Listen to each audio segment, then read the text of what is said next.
In today's Health Connection, a Dallas man says neurofeedback has helped him make a remarkable recovery from a car crash that nearly killed him.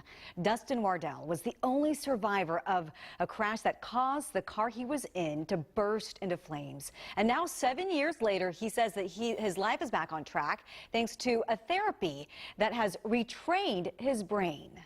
Is I would fill each of these sensors with gel. As 29-year-old Dustin of Dallas prepares for a neurofeedback session, it's hard to imagine. 7 years ago, he was at death's door. He was in the car with his big brother and girlfriend when his brother lost control and hit a tree.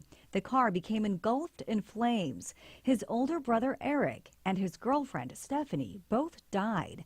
Dustin was in the hospital for an entire year. You don't realize what you have till you don't have it. Dustin still has some pain, but he says it's nothing compared to what it used to be. And he says it's thanks to these neurofeedback sessions. Lee Richardson has been treating Dustin for 4 years. And we'll put that cap on your head that's got 19 sensors built in.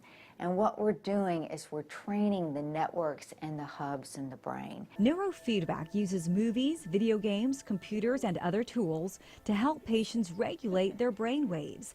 As Dustin watches the monitor, Richardson follows his brain activity and programs the computer to stop the movie if an abnormal number of fast or slow brain waves is detected or if the brain waves are erratic.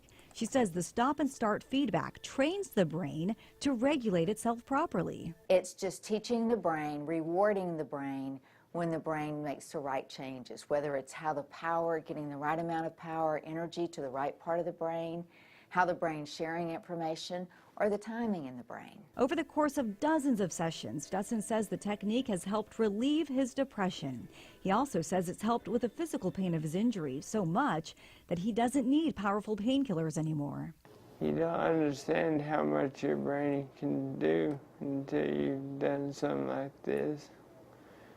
It's pretty awesome. He's now working full-time again and is able to drive on his own, rebounding from tragedy into a hopeful future.